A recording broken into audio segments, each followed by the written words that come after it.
All right, when you solve by factoring, you have to get it into standard form. Standard form is where you need to get everything, in this case, on this side, I need to get everything to the opposite side.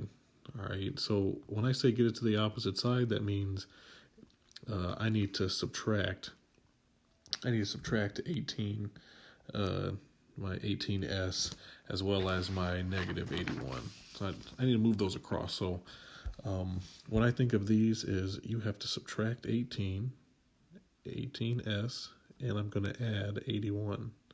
Now, standard form, you need to have basically common terms.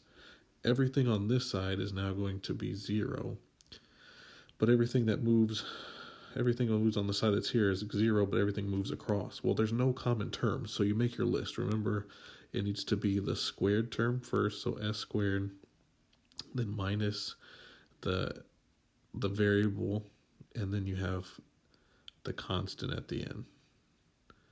All right, remember this is quadratic, something squared plus something with the variable and the constant. Next step says to factor. So if I'm going to factor this question, I need to find all the factors of 81. So if I find all the factors of 81, my factors will be 1 and 81, 3 and 27, and 9 and 9. Okay, I need the factors that add or subtract give me 18. Those work. So I'm going to put them in my bubbles. And when I factor these, I put my factors in. Bigger one first, but this one doesn't matter. They're the same. Split my first term, s and s. And then this sign goes with your first one. And this side tells you that they are the same. So I'm going to put that deals with this. They're the same sign. So I have s minus 9 and s minus 9.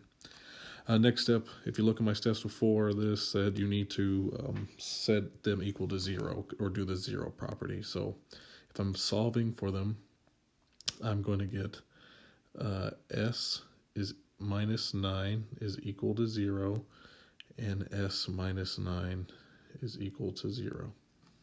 Okay. Solving for my variable, I'm going to bring my 9 to the other side. I'm going to bring my 9 to the other side. And that's going to give me s plus 9, or s is equal to 9. And this one is s is equal to 9. So my answers are 9 and 9.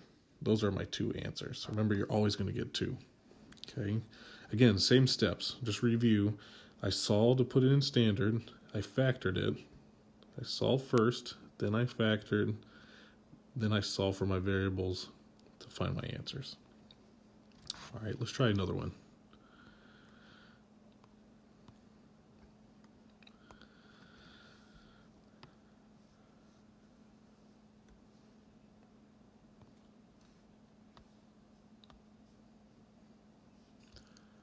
Now on this second one, they made this a little harder for you because now you have to actually move stuff around. Okay, so when I move stuff around, it's just going to make my life harder because I have to deal with this stuff. So this is how I've always thought of it.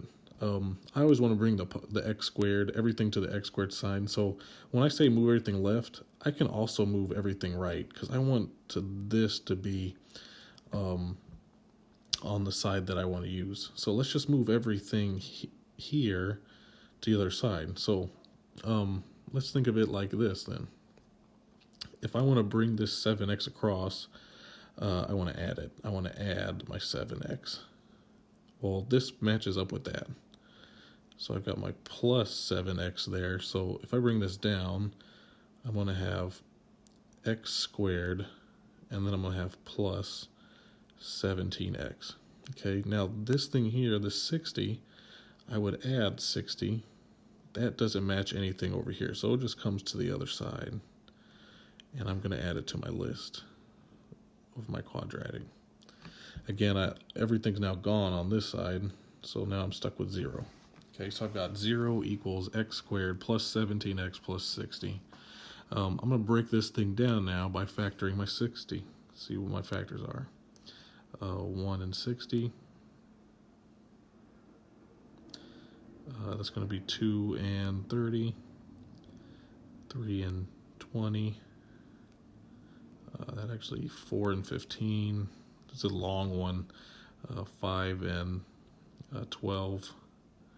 And 6 and 10. Okay. Now there's a long list, but I want to find the ones that give me 17. So 17 would be 5 and 12. I'm going to put those in my bubbles. Be 5 and 12. So actually, let's do this. I'm going to put my biggest one first, and then I'm going to put my other one second. Remember this term here, split my first term, the x squared. Then I'm going to put my big sign, my first sign right there. This sign tells me if they're the same or positive. Or it's positive, they're the same, minus their opposite. So they're both positive since they're the same.